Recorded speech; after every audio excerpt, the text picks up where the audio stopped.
tonight. Azimio side withdraws from the bipartisan talks with government for 7 days over standoff over the reconstitution of IBC. That our colleagues are not negotiating in good faith. That, together with the fact that their team in terms of the subcommittee on IBC was not ready, has caused us to invoke our framework agreement. Also tonight, Registrar of Political Parties ratifies oust of former President Uhuru Kenyatta and Jeremiah Kioni from Jubilee Party as their allies cry foul.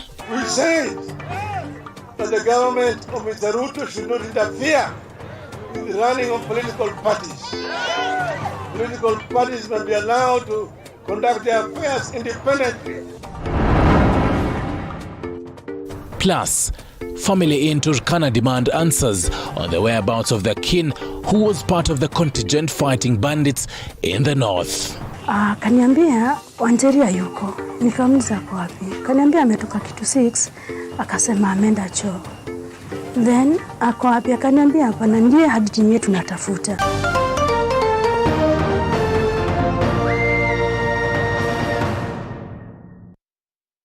On the sign language interpretation, Stanley Iringeta Econolis chime in on this particular bulletin. Later on, we'll be getting a one-on-one conversation with Jeremiah Kioni from the Jubilee Party to get the intricacies of the party and why it is and why we are seeing cracks in it. But first off, the Institute of Economic Planning has challenged the Finance Bill 2023 committee over the need of withholding taxes. The institute has urged the government not to burden taxpayers by making arrangements that will lead to punitive measures like penalties to those who will fail to pay their taxes in time.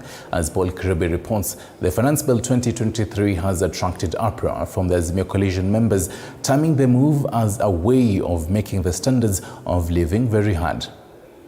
If we were to return back to 8, where is the government going to get money to compensate? Can you share with us ideas on how it can be done best? In the middle of tough times facing Kenyans due to high cost of living, the country is having a hard time accepting recommendations in the finance bill that, if passed, are likely to increase the burden that Kenyans are facing. For the second day, the Departmental Committee on Finance and National Planning continued receiving submissions on the finance bill from stakeholders. Today, the Institute of Economic Affairs stated how the taxes imposed will directly and negatively affect the already struggling taxpayer. And what we are saying is that if we think that this should be payable within 24 hours, we shall be penalizing our taxpayers all the time. We'll have a lot of disputes around this withholding tax payments, similarly to withholding VAT. And remember the report that I quoted, the World Bank report. They say that the move to increase taxes could be self-defeatist, as it is likely to drive many out of business, thereby denying government taxes in the long run. Part of the component that they are looking to recover is the interest element.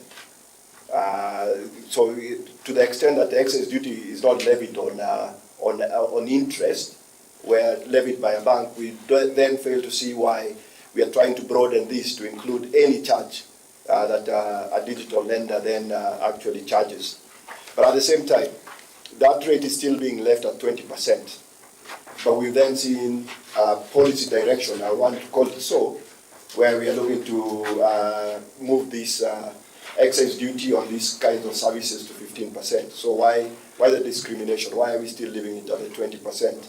While this was ongoing, ODM leader Raila Odinga was in Badalangi constituency, where he called out government over the plan to increase taxes. Bidhaa muhimu zimepanda. Bei ya unga zimepanda. Walikuwa wanasema watirudisha wakiweka Biblia chini, bei ya unga itatoka shilingi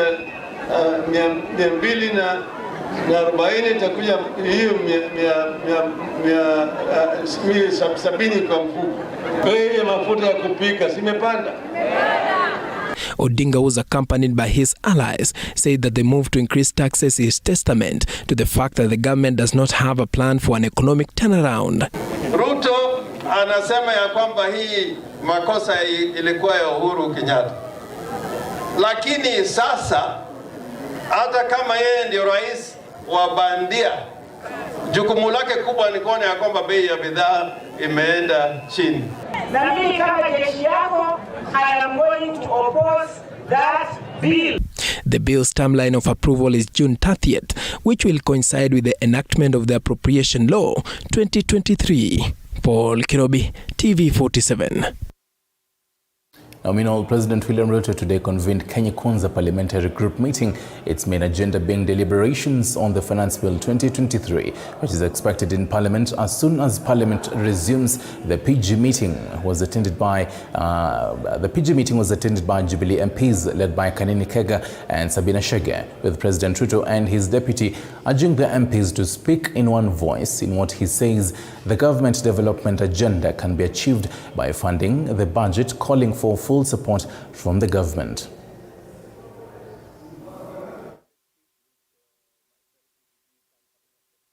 Ministers belong. You guys are in the legislature, but we all know that we are working in different sectors, but we are one team. We were elected together on the same side. And therefore, we are running this government together, you from the legislature and the rest of us from the executive. So it is a collabo of sorts that we are working together. And that is why it is necessary to continuously share ideas and so that we can be of the same mind and we can all, so to speak, continuously be a house that consults so that together we can share on ideas and we can have suggestions and we can persuade one another. And finally, we all agree that as Democrats, a good idea must always give way to a better one. You may have a good idea, but if there is a better idea, it is perfectly democratic, and in order for you to surrender your good idea and take the better idea that your colleague or the next person. And say once more, we always take time to appreciate your leadership of continuous engagement, more so with elected leaders. Your Excellency, you have made it very clear to us in the cabinet that the elected members in our coalition are the backbone of our programs and our governance, and we must at all times try to align our thinking with their thinking. It is against that background that the President has invited you this morning so that we can put our minds together and we are able to speak in one voice.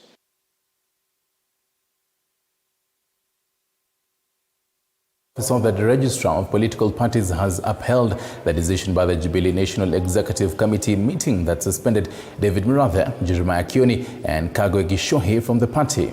The suspended members have, however, threatened to take action if the Registrar of Political Parties, Andy Ritu, fails to resign the directive to suspend from the party. Mike Kagongo with more.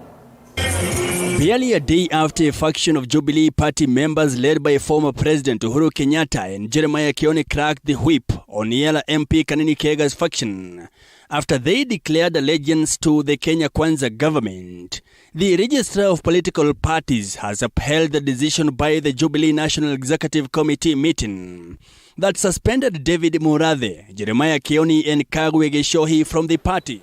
We have stipulated in law the role of a political party. And it is important to note one of the roles of a political party is to churn public opinion, present candidates for elections, and also give public opinion on different matters. Registrar of Political Parties Andy Ritu said due process was followed in kicking out the members from the party over allegations of gross misconduct and lack of respect for the party organs. For example, if you call a meeting, does the meeting meet a quorum? Because the quorum is always set in the party constitution. If you give notice, is the notice according to the law? The move technically hands over the former ruling party to allies of President William Ruto, led by Acting Secretary General Kanini Kega. The trio was suspended in February this year in the matter referred to the Jubilee's National Disciplinary Committee amid protest from the accused leaders.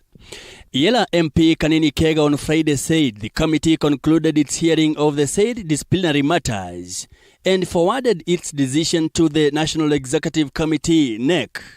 NEC adopted the resolutions on Friday and submitted the report to the Register of Political Parties for approval.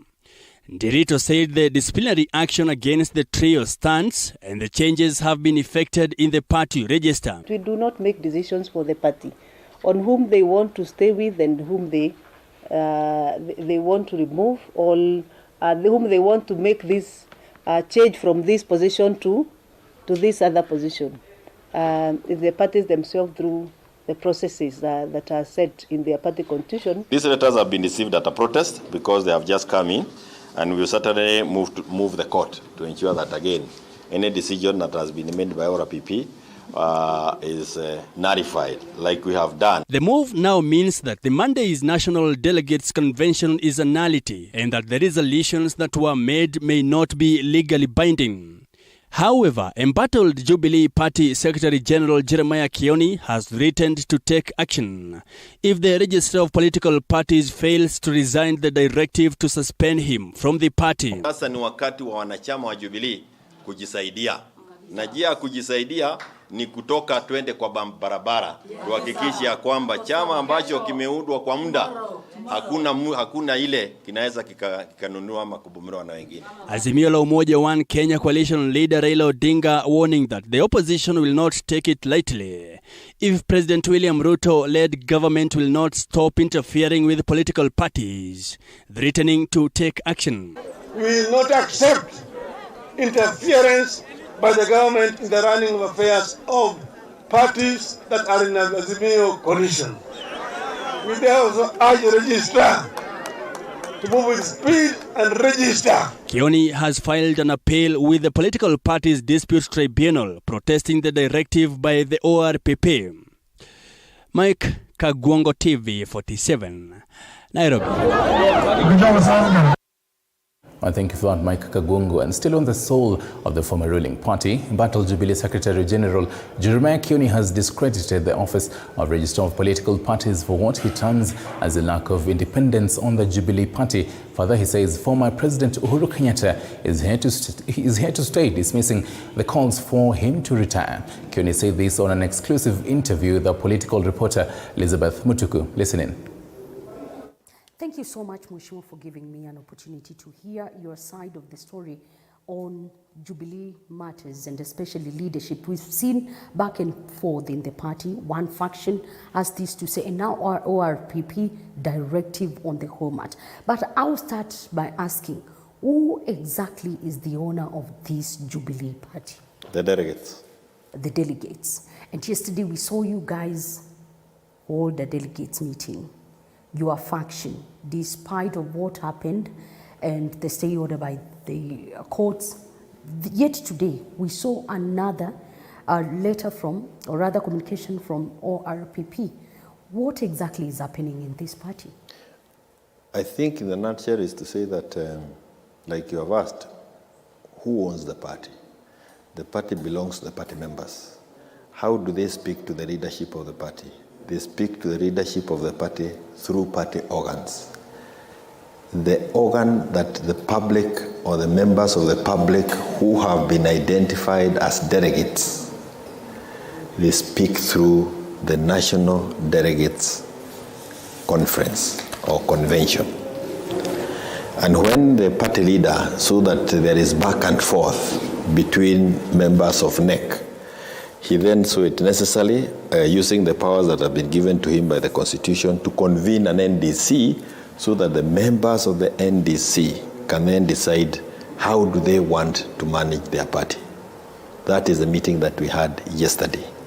Convened, the executive, those in the executive have tried to frustrate us, including denying us venues, but eventually we were able to have the meeting at Gong Racecourse yesterday. And we came up with the resolutions, and the resolutions were served on the registrar of political party today, and she received them. Before that time, there are people who had gone to various places to try and stop the happening of the NDC. Those other people would want to take over Jubilee through other means.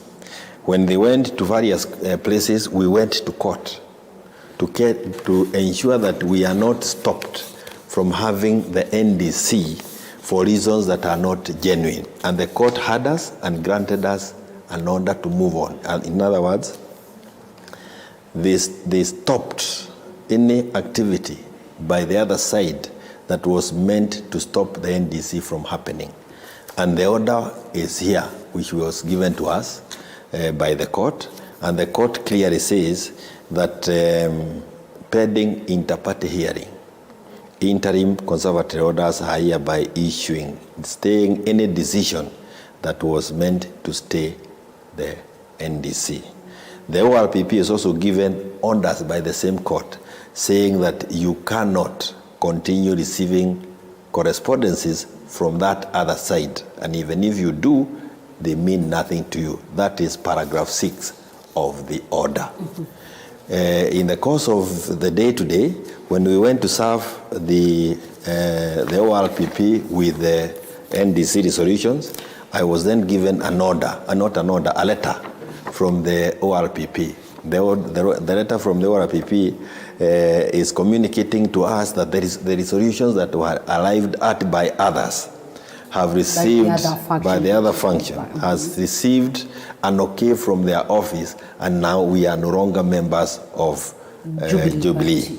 But if you go by the orders are saying anything done outside the NDC resolution is of no effect. That is one of the resolutions that we passed. But what is amazing is that this letter was dated 19th May, because it was literally backdated, if you ask me. It was backdated to the day before we held NDC. When I asked how is it that this letter was issued on 19th May and it was not served to us, the ORPP said, we sent it through your email, so you received it. But it's good to see, one, I received the letter today, being the 23rd of May, and I received it at 2:20 p.m., and I received it at a protest. That means this is the letter. After you've done it comes after we have done the NDC, and in the presence of me, my receiving was a lawyer. But let me also now tell you what is interesting, which is amazing, how our offices can be used in a long way. When you now go to the email, the good thing about electronic service is that you can get the final, including the time. This letter was sent through the email on the 22nd of May. And I hope nobody can zoom this. I don't know whether she can zoom it. This was sent on 22nd of May, 2023, which is yesterday. And if you look at the time, you will see that it is 1956. 1956 ni saa moja na dakika 56. After the NDC. Jioni usiku tumemaliza NDC. Ndio tunatumia barua ya kusema wewe na wewe mmetolewa. Kwa hivyo haya ni mambo yanafanyika wakati NDC shachukua msimamo wa kusema mambo yote ambayo yalikuwa yanafanyika hapo beleni yamesuluhishwa kupitia resolutions number 1, 2, 3, 4. So we served the register of political party with the resolutions. Now we also took this and the order from the court saying that hata kama hii barua ingekuwa imewekwa kisawasawa vile wanasema, already tuko na onda ya kusema hamna lolote unaweza fanya kuizuia ile NDC. As it stands today, Mr. Kioni and the Secretary General of Jubilee Party, where are we headed with this? Are we likely to get a solution from both factions, maybe sitting down and having a solution over the whole matter? When the two factions could not sit down, even when convened by the party leader, he called the delegates, the National Delegates Conference, to come and say, mungetaka nini na chama chenyu. That is what happened yesterday. So the final position is the decision by the NDC, the topmost organ. And you can see how well it was attended. And the other faction says the NDC was not convened. Then the court has said you cannot stop that NDC. They had the opportunity to go to court to stop it, and the court refused to stop it. We saw yesterday President Uhuru Kenyatta, the former president, that is Uhuru Kenyatta, and the party leader is now back in the political scene and is now leading the party from the front. What is his game plan? No game plan was there, but you cannot continue showing disrespect to people. Allowing the gains that we gave ourselves as a country 2010, through the Constitution of 2010, being taken away by a team of people who wants to take us to one-party dictatorship. If Jubilee is killed, which is the desire of the current executive, because they are the ones behind the people who are pushing this whole agenda, it means that the space that we had, where we can actually say proudly and with a lot of proud with our sufrias on the head, where we are saying the cost of living is too high. Mkate leo asubuhi umeongezwa shilingi 5.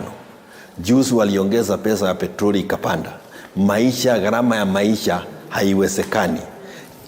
Hiyo platform ambayo tunaitumia kama Jubilee kusema yale tukiwa ndani ya Azimio, hiyo ndio platform inatakikana kufujwa. Na ni vizuri kusema hivi ya kwamba hili jambo tumechukulia kwa uzito. It is a thing that we've taken with a lot of weight, because as a result of this, the bipartisan talks have collapsed. We have a meeting tomorrow at 11 o'clock. And I can tell you, those of us who sit there, it is back to the streets. Not just because of this, but because even the issues we had said must be fixed before we continue sitting. Lowering the cost of living, ensuring that children are back to school, giving back the Inua Mama Jamii, lowering the cost of fuel and electricity. Nothing has been done. To the contrary, the cost has continued to rise. And they are now fighting the platforms that we use to complain on behalf of the public. So the combination of all these issues takes us back to Mandama. The calls are getting and we are also saying, and I can tell you why even the fear is this. We are saying the finance bill that is being taken to Bunge, when we had they had a PG meeting of UDA, and ironically, our members of parliament went to State House. They say there is freedom of association. Freedom of association through the Constitution by respecting people. Remember, it is not you. You are the people's representative who allowed you to that August House through the Jubilee ticket. Jubilee's position is that we cannot pass the finance bill. It is too painful. We cannot allow the cost of living to continue increasing. We cannot sell our parastatus to foreigners. We cannot allow foreigners to come and exploit our minerals here. We cannot allow people to pay 3% housing levy, which is not making sense. That is the position of Jubilee, and the platform that we use is this one. This is why this is now being attacked. To the point, letters are now being done in the night, backdated, to try and regularize an irregularity. And I must thank the courts. Our courts have been very steadfast in ensuring that they remain within the law. To have they have had President Uhuru Kenyatta retire from politics and getting off this party have been louder by the day. Is it something maybe you think he should consider? I think he should continue being actively involved in politics. It is his decision as a Kenyan, a right that has been given to him through Article 38 of the Constitution. There is no reason for him to behave like Kibaki. Kibaki decided to exercise his right by keeping quiet. Uhuru wants to be involved actively. He is not running for any office, but he believes that he can contribute to the well-being of this country. But he's likely. We in Jubilee, he doesn't need them. You cannot force me to take benefits so that I don't do X. That's blackmail. In fact, that section of the Constitution is on the law, is unconstitutional, and we will be going to court on it, not because of Uhuru, but because you cannot blackmail me to sell my right. That is, or to forego my right because of X, Y, Z. And you don't think Uhuru Kenyatta should retire from politics? We and need him, given he doesn't need the benefit. He doesn't need the benefit. If he has not asked for them, why are you worried about them? Why let the government use them? Kenyans need the money more than anything else. I mean, if there is money that can be available to do X, Y, Z to help others, he's not asking for them. So why are you now complaining that he's not taking his pension? I mean, it's really ironical in this country. And I'm saying this country is short of role model. Uhuru is a role model. He has more work to do outside active politics like a president than when he was a president. We have a generation of young people who are looking upon who is it that we can eager, who is it that we can be like. And he is one of the most loved individuals. You ask me, he is a wonderful role model in terms of how do you serve the public. He never had an onslaught on any institution. And remember, he is the first president under our new constitution, 2010. He endeavored to implement every aspect of it. For 10 years, we have been here with this regime for just 8 months. The gains that we had are all lost. Can you imagine amending the constitution through standing orders to create a position of the leader of opposition in Bunge? Amending the constitution through standing orders to bring cabinet secretaries to the floor of the House? These are issues that were reserved to Kenyans to amend the constitution and have a referendum on them. And can you imagine saying that we can now sell all our parastatos without any local investment and without even consulting Parliament? We are actually being frontiered to slavery because we will be bought by foreigners who have money that can buy the whole country. Mm-hmm.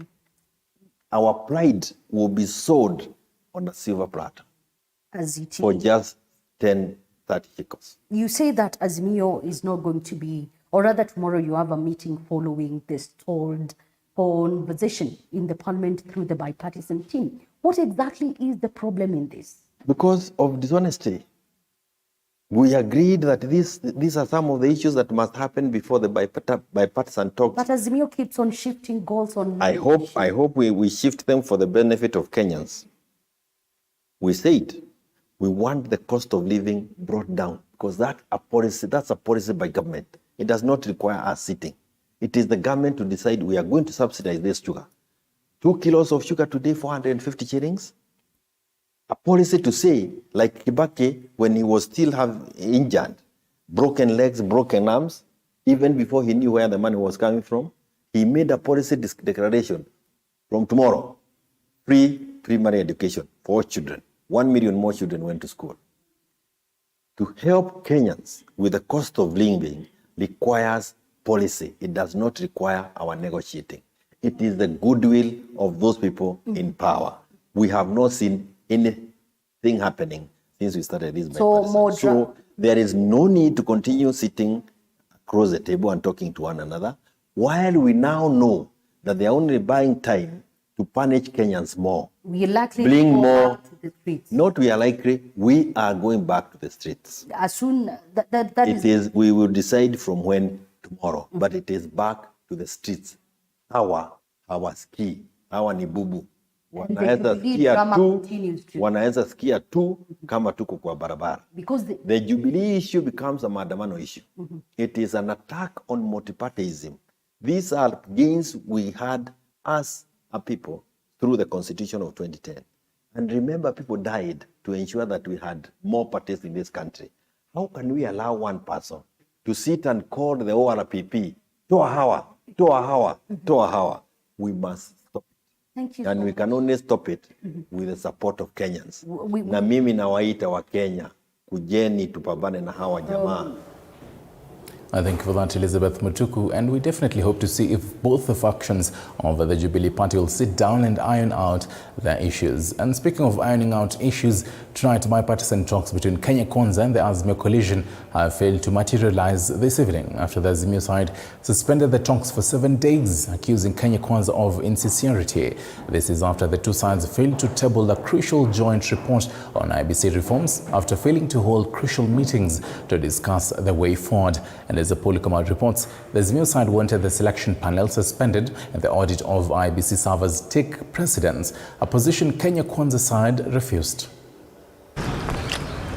Kenya Kwanza and Azimio coalition bipartisan team emerged from Tuesday's bipartisan talks divided, holding separate press conferences after the talks ended in a stalemate. The two sides maintaining a hardline position on how to handle the sensitive matter of IEBC, the aftermath, Azimio Coalition suspending the talks for 7 days, accusing Kenya Kwanza of not being sincere.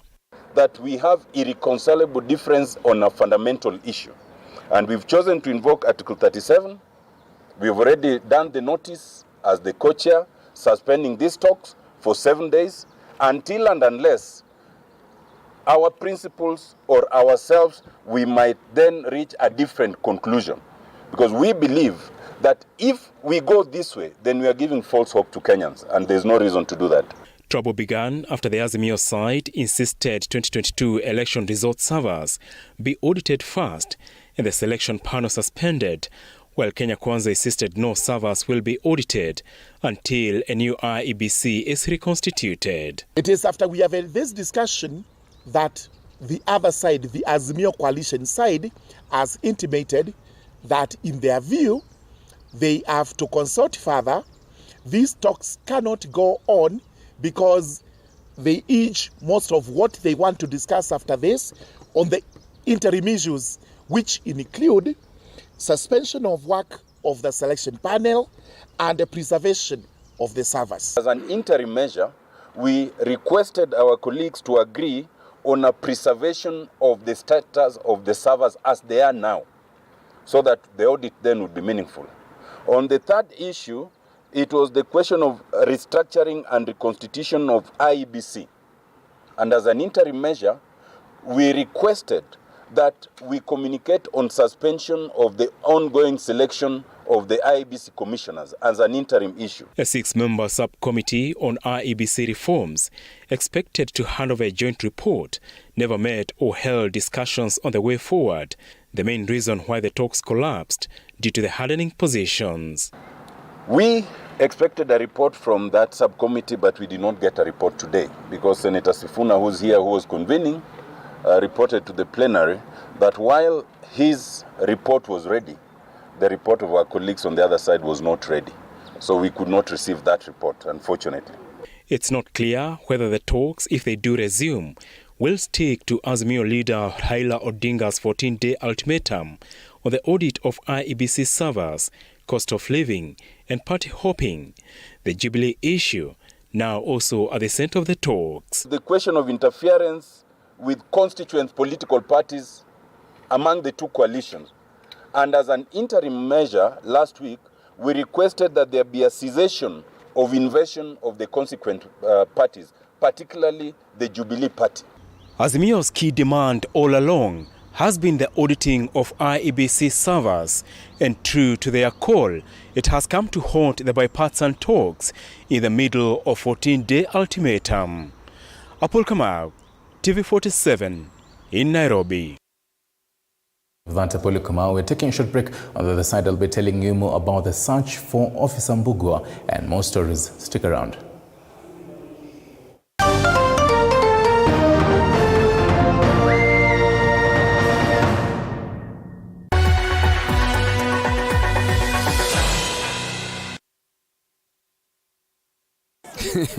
But I know that meat looks tender, but maybe not so much when your chest is burning. Remember what happened the last time? Hey, dude, you don't listen, man. Are you testing yourself? I tried looking out for you, bro. Hey, you see now? How's the heartburn? Look now, it's burning. Do not hold back in any situation. Eno gets to work on the 6 symptoms of heartburn fast. You do know you said all of that out loud, right?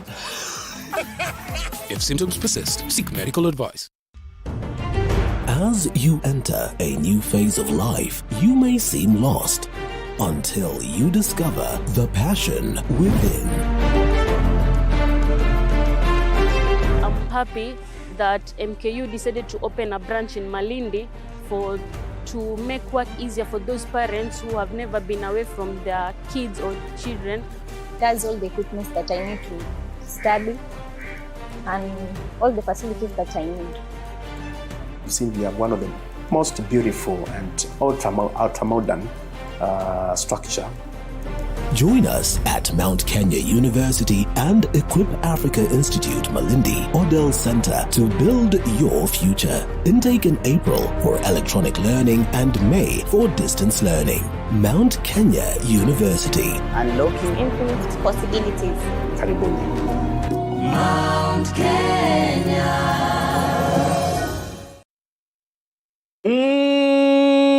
Msikilizaji, hatimaye stesheni yenye watangazaji wa haiba kuu Captain Emmanuel Masumbe aka Mr. Mbappe himself imewasili nchini Kenya. Ali Hassan Kauleni, tunavuma Mkamburi Chigogo, ni Manucho the young bowler, Dr. Funike, Liz Mutuku, Beatrice Maganga, kwa kishindo Mama Taifa Eva Mwalili, naitwa Baruk Mwalimu. Bwana mimi naitwa Billy Mio ukipenda kamanda wa hizi shuli. Na bado Dio Presenter 001, the big bad Papa Nasty. Hii imeenda ni ya kutikisa. Jina langu ni Fred Arocho, Lucky Heriano, Edwin Smio, Collins Luswet. Wewe uchunge bwana, kitu nzito itamaliza wewe. Radio 47. Haba ndipo.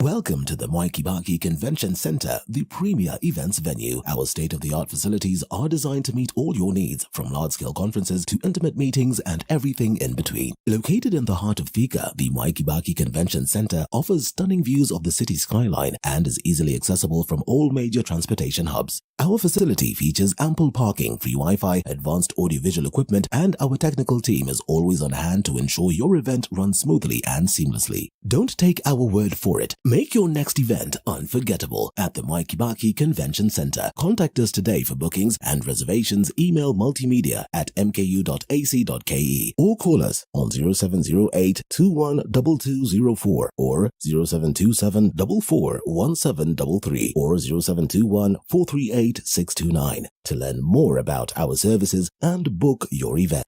Sasa sote tuko sawa, nchi moja yenye usawa, tunasonga mbele pamoja. Nobody's left behind. One love, one people, sustainable health for everyone. NHIF inafaidi jamii, strong as one. Strong as one.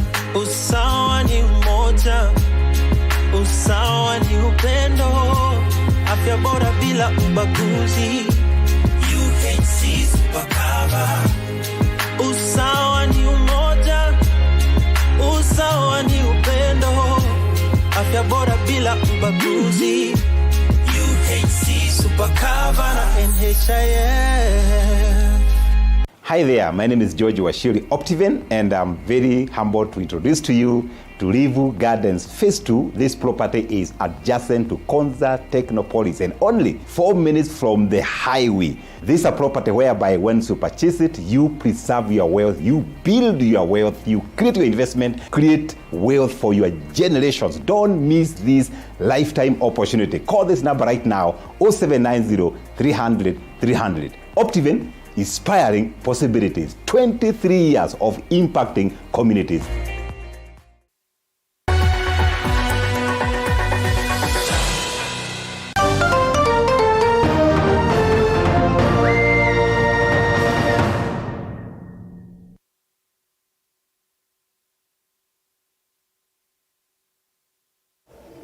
And some 36 minutes past the top of the hour. Thank you for sticking around right here to number one home of Untold Stories. Now, President William Ruto has nominated Mary Wanyonyi, the wife to the former IEBC chair, Fule Chebukati, as the chair of the Commission on Revenue Allocations. This is according to State House spokesperson Hussein Mohammed. Wanyonyi, who is the current Senior Deputy Accountant General and Head of Accounting Unit in the Ministry of Lands, Public Works, Housing and Urban Development, will replace Dr. Jane Kiringai, who has served for 6 years. At the same time, the head of state has also nominated Dr. Phyllis Wambui Wagasha as a member of the Salaries and Remuneration Commission, that is SRC. Expected to replace former Rongo Member of Parliament Dalmas Otieno, who resigned last year to seek a seat in the general election. Now, at the same time, Principal Secretary for Correctional Services, Esther Ngero, has resigned, citing personal reasons. Ngero has been reassigned from the State Department of Management and Delivery Services in Office of Prime Cabinet Secretary.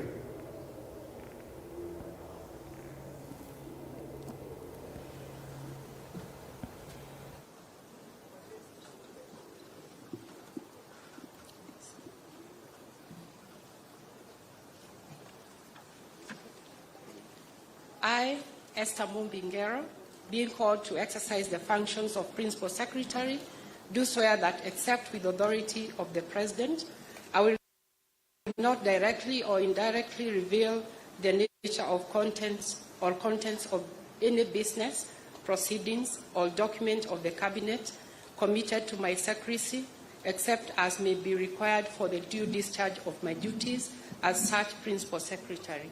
So help me God. Well, let's get on the health desk now. And at least 100 students from Rapogi Boys High School, that is in Migori County, have been hospitalized following a suspected influenza outbreak in the school. Confirming the reports, Senior Principal Erastus Nyago said the students developed dry cough and flu Sunday, prompting the school to quickly swing into action. At Rapogi Boys High School, students returned to wearing face masks following a suspected influenza outbreak that saw at least 100 students hospitalized in various health facilities across Migori County. Senior Principal Erastus Nyagwa dismissed claims of suspected COVID-19 virus as 2 students admitted at St. Joseph Ombo Hospital were diagnosed with malaria. So we took some to level 4, Migori, and others to the sub-county hospital, Kuriri. We assigned about 3 teachers to be in charge. So when that was going on, back at school, we had to buy for all the people in the school masks so that the flu would easily be contained. According to Nyagwa, 19 students were among the first to exhibit signs on Sunday, with the majority developing dry cough and flu. So we were specifically interested even in COVID or any other cause. But those who were tested became negative. The result was negative, and only 2 were positive for malaria, severe malaria. And those 2 were admitted at St. Joseph Mission Hospital, Ombo. Their condition was not that severe, but we decided not to take chances. The school principal is now appealing to other schools to take precautions to avert such outbreaks. Andrine Kilemi, TV 47. Battle Chief Registrar Anne Amadi has distanced herself from the gold scandal that her law firm is allegedly involved in. Amadi has revealed that she no longer practices in the law firm that is now associated with her son. Flora Limuki tells us more. Chief Registrar Judiciary Anne Amadi has distanced herself from accusations leveled against her in a petition filed by Dubai-based gold dealing company Bratton Gold Trading. Amadi says that she left a private practice in the named firm after she was appointed to the judiciary, where she is currently serving as the chief registrar. Bratton Gold Trading LLC obtained the orders freezing the law's firm's bank accounts and those of Amadi after claiming to have been defrauded of more than 100 million shillings in US dollars in 2021. Amadi, alongside her son Brian Ochieng, 2 other Kenyans and a Liberian citizen, have been sued as the company alleges that the gold it purchased was never delivered. According to Amadi, the law firm from which she had taken leave from was taken over by her son Brian, who is also co-accused, together with Andrew Njenga, Kikanai Adrian, who are also involved in the saga. The High Court has declined to suspend an order of freezing bank accounts belonging to the Chief Registrar of the Judiciary, Anne Amadi. Flora Limuki, TV 47.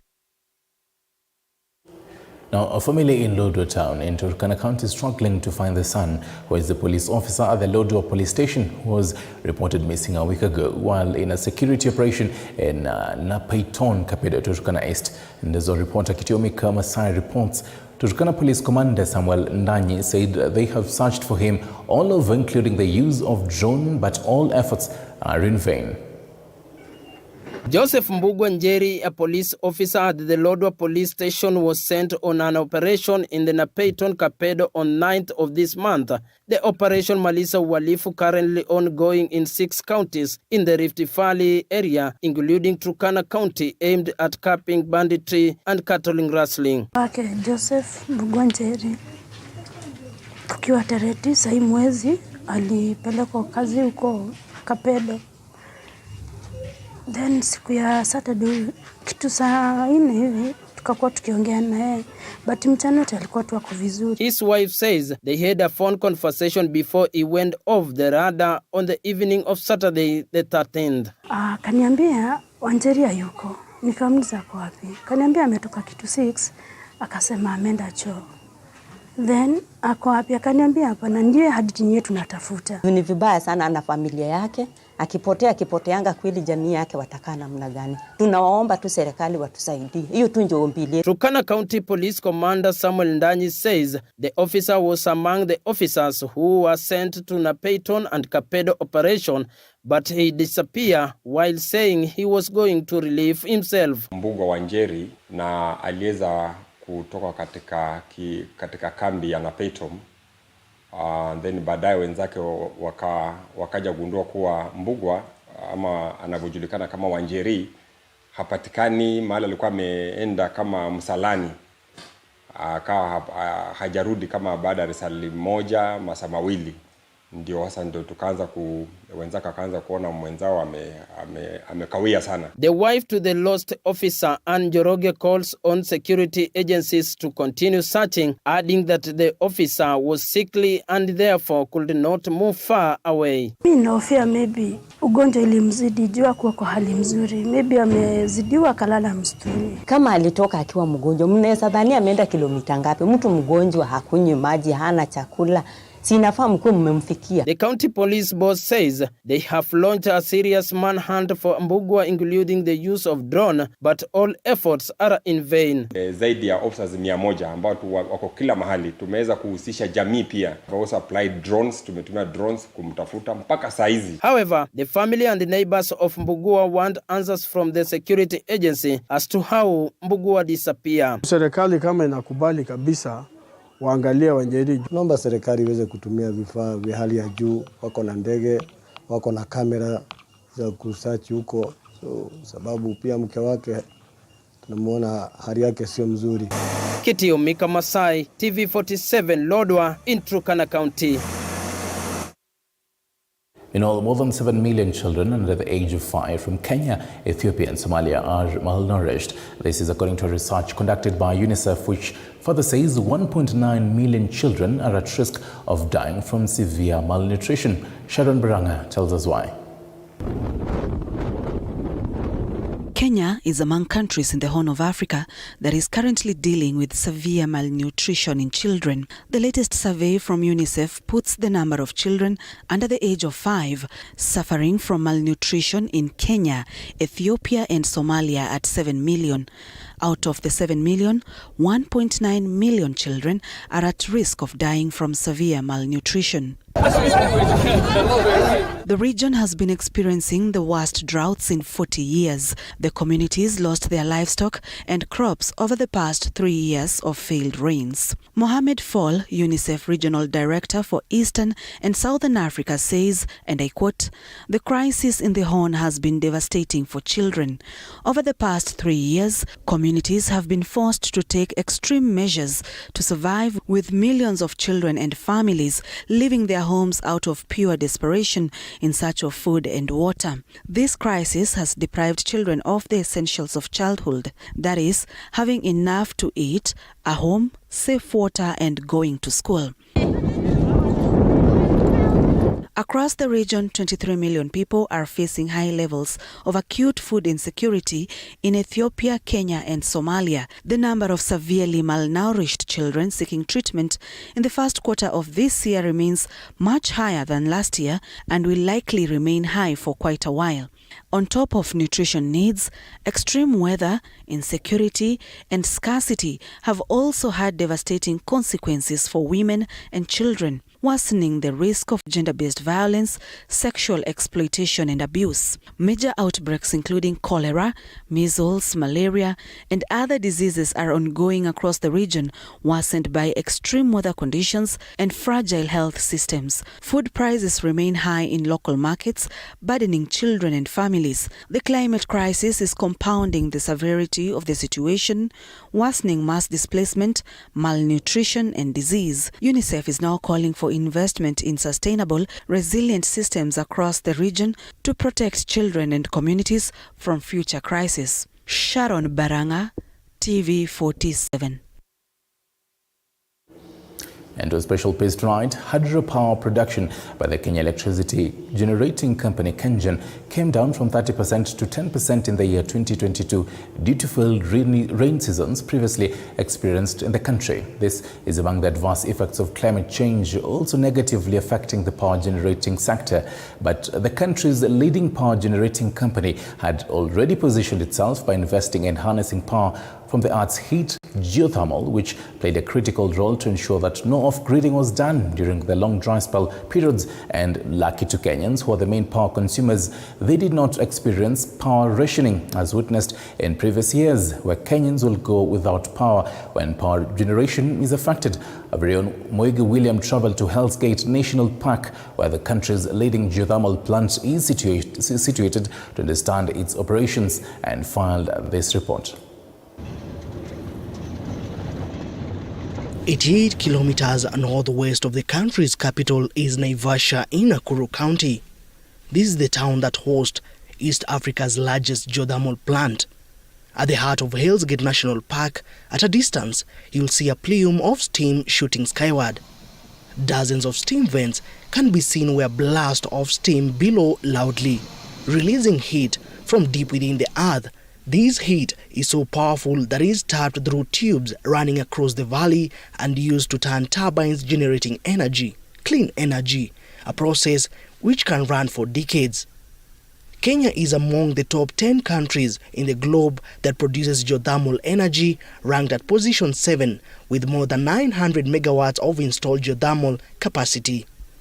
Kenya is the first African country to build a geothermal energy source here at Olkaria Geothermal Project, managed by the Kenya Electricity Generating Company, which is more than 70% state-owned. Several plans to exploit the geothermal resource have been set up, including Olkaria 1, generating 268.3 megawatts, Olkaria 2, generating 105 megawatts, Olkaria 4 generating 140 megawatts, and Olkaria 5 generating 158 megawatts. All these projects are significant to the country's total energy needs, and they contribute greatly to the country's national grid. These exploits came in handy during the long dry season experienced in the country, which significantly affected the hydropower production, and according to the Ministry of Energy, power production from the hydropower projects dropped significantly by 20%. Now that we've had the rains, but you know the drought was heavy because we've only had water rising by a height of about 3 meters. So we are yet to see a whole fall of another 17, 18 meters to date. But yes, we are now dispatching much more on hydro.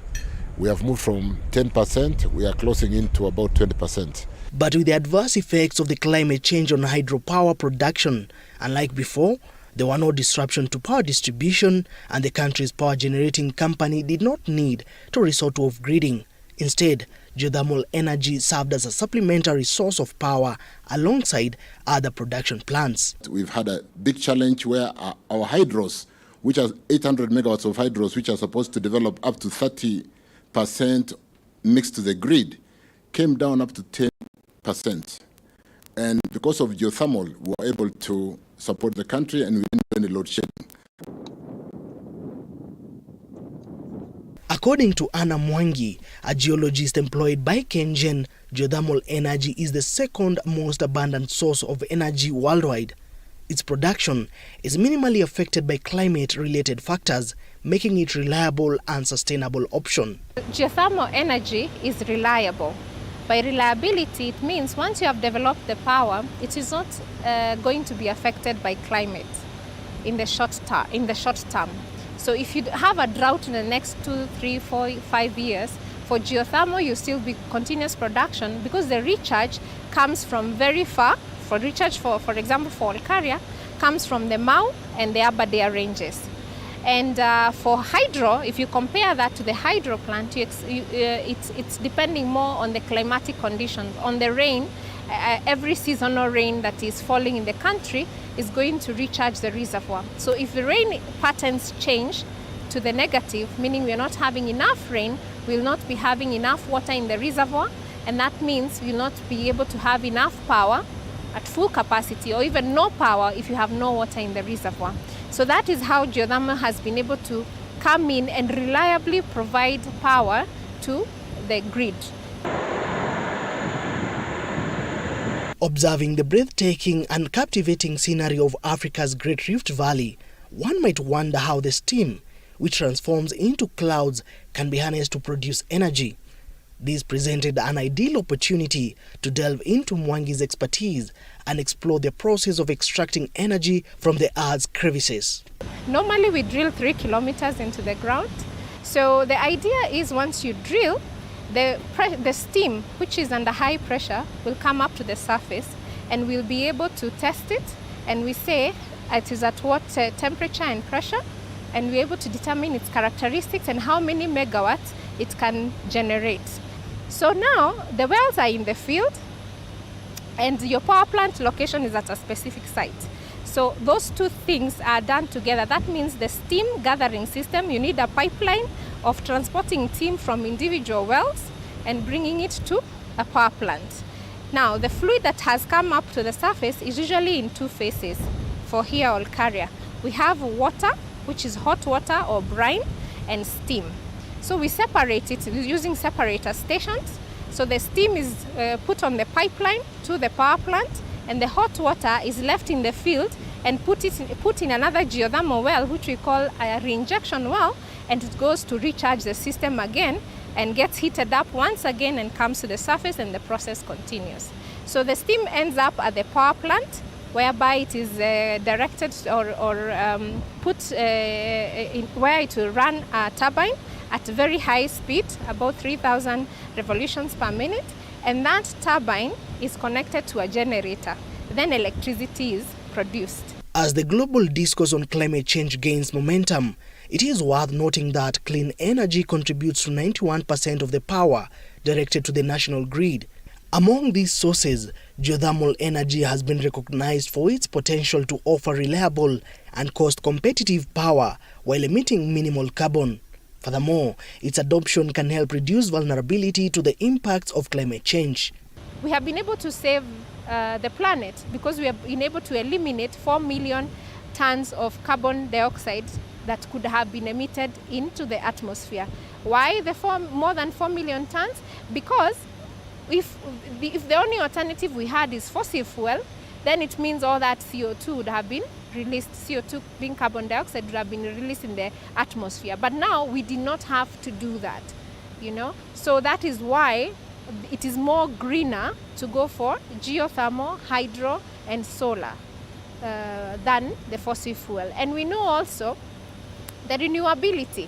There's no place that actively right now is generating oil. Oil was generated those millions of years ago. So it is mining of oil. But in geothermal, we are not having mining. What we are doing is sustainably utilizing the fluid and taking back to the system and recirculating it back. So we are sustainably using geothermal energy. KenGen has revealed its intentions to make significant investment in geothermal production. During his state tour to Kenya, German Chancellor Olaf Scholz visited Olkaria and acknowledged that Kenya and Germany have formed a climate and development partnership. The aim of this partnership is to support Kenya in achieving 100% renewable energy and assisting the country in adapting to climate change. As part of these efforts, KenGen announced plans to add 40 megawatts of geothermal power to the national grid. Chancellor Scholz also inaugurated an operating project for KenGen's Olkaria 1, additional units 4 and 5, as well as the Olkaria 4 geothermal plants. Climate protection requires joint efforts and leadership, and we are happy to advance both through our partnership with Kenya. And it's very important to say that geothermal power is something that is used in your country, that will be used in many other places in Africa and here in this special region. But it is also something that we can use in Germany, and we will do so, because there is a lot of potential for this way of producing energy in a climate-friendly way. We have a huge geothermal potential of up to about 10,000 megawatts in the Rift Valley in Kenya. Of this, we have only exploited less than 950. Hence, there is first opportunity for investment in green energy in our country. Amidst the concerns and outcry over the soaring electricity prices, there is a lingering question in the minds of Kenyans regarding how all these developments in geothermal energy will impact the cost of power. In order to address this matter, the Energy Cabinet Secretary was tasked with providing insights into the matter. So progressively, as we wind down the use of diesel generation, we'll see the cost of power progressively coming down. It's our desire, and we are working on it, because there is no way we can make our economy competitive if we don't bring the cost of power down. As we complain powering our homes with expensive power, the real challenge is, can the cost of power run industry? Can the cost of power sustain competitive industry to be able to grow from the current 7% GDP to what my colleague Moses Kuria wants us to go to 15%. KenGen has demonstrated its commitment to geothermal energy by drilling over 320 geothermal wells in the Olkaria field, establishing a strong and sustainable presence in Kenya. Furthermore, KenGen has expanded its operations into other African countries, including Ethiopia and Djibouti. Kenya, in its pursuit of affordable and environmentally friendly power, has been actively increasing investment in clean energy, particularly in geothermal, wind and solar energy. These efforts aim to ensure reliable and affordable power supply while simultaneously reducing pollution caused by fossil fuels. As of December 2022, geothermal energy constitutes a significant portion of Kenya's installed capacity, accounting for nearly one-third at 953.7 megawatts, equivalent to 28.04%. Hydroelectricity power follows at 25%, wind energy and solar power contributes 12.82% and 7.83% respectively. These figures reflect the growing prominence of renewable energy sources in Kenya's energy mix, with geothermal playing a leading role. The climate change discussion picking pace across the globe, KenGen, the government and its stakeholders deliberately investing in green energy. Mwige William, TV 47, Olkaria, Naivasha. And thank you for that, Mwige William. And definitely Kenya is a leader in geothermal power production, and hopefully that will trickle down to the common mwananchi. We're taking a short break. We'll be right back into the wonderful world of sports with Dennis Otieno.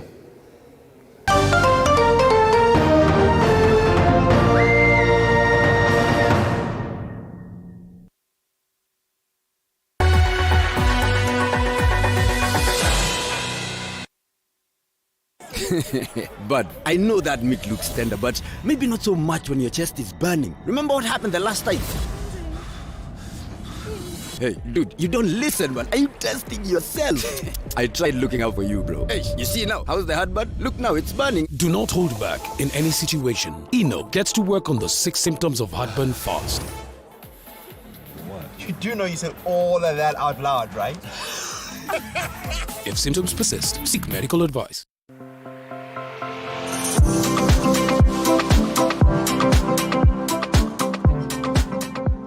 Welcome to Nyali Golf View Residence, where a luxurious accommodation is inspired by the Indian Ocean. This exclusive residential community offers the ultimate in coastal living along Links Road, Nyali, near Mamba Roundabout.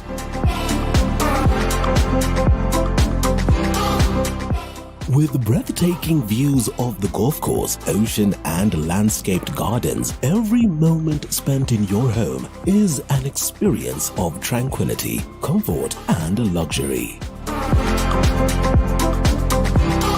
Every detail of your spacious, fully furnished apartment has been designed with your comfort and style in mind, with open-plan living spaces, high ceilings, and elegant finishes that exude sophistication and relaxation.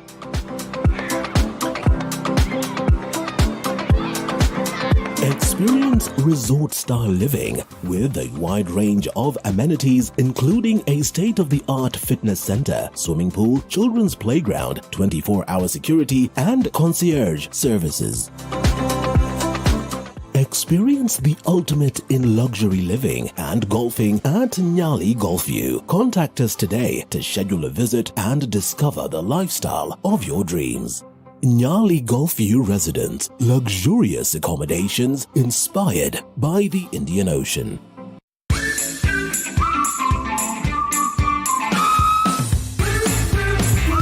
Do pimples have you covering up and hiding? Well, let's treat acne in 3 easy steps. Acne's Creamy Wash for acne-prone skin removes excess oil and dirt. Acne's Soothing Toner soothes inflammation, nourishes and hydrates skin. Acne's Sealing Gel clears acne-causing bacteria. Mentholatum Acne's, a new beginning for clear skin.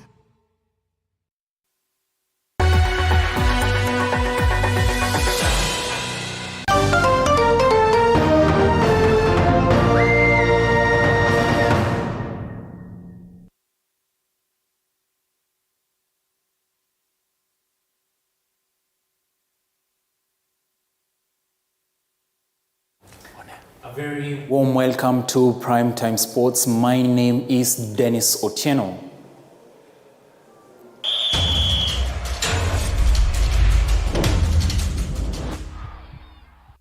Now, let's start off with some rugby news.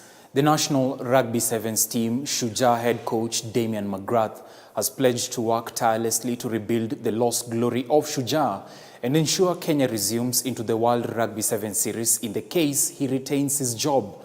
McGrath was speaking to the press after Shujaa landed at the Jomo Kenyatta International Airport from London, where they were relegated from the World Series. As he stated that the relegation has greatly affected Kenya's rugby and will take a lot of effort to resume into the World Series. Shujaa assistant captain Herman Humwa and Kevin Wekesa expressed their hopes of Kenya restoring their lost glory.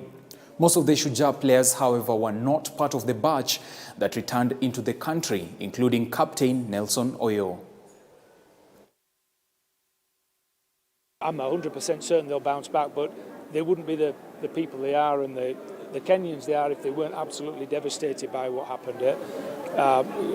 We've all unfortunately been to funerals and known how somber they can be. The dressing room immediately afterwards and last night was a very similar feeling.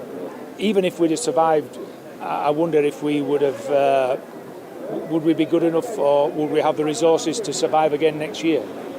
We have to make changes. If we'd have survived, we'd have had to make desperate changes, and we'll have to make desperate changes now. We have to look upon ourselves as favourites because, you know, given our history and our pedigree. But Uruguay were safe all year till the very last weekend almost. So, and they've dropped out. They're going to come back stronger. And as you said, there are lots of teams, Belgium, Portugal, Germany, you can name them, who are all fighting to get a place at the big table. So it's not going to be easy whichever way we go.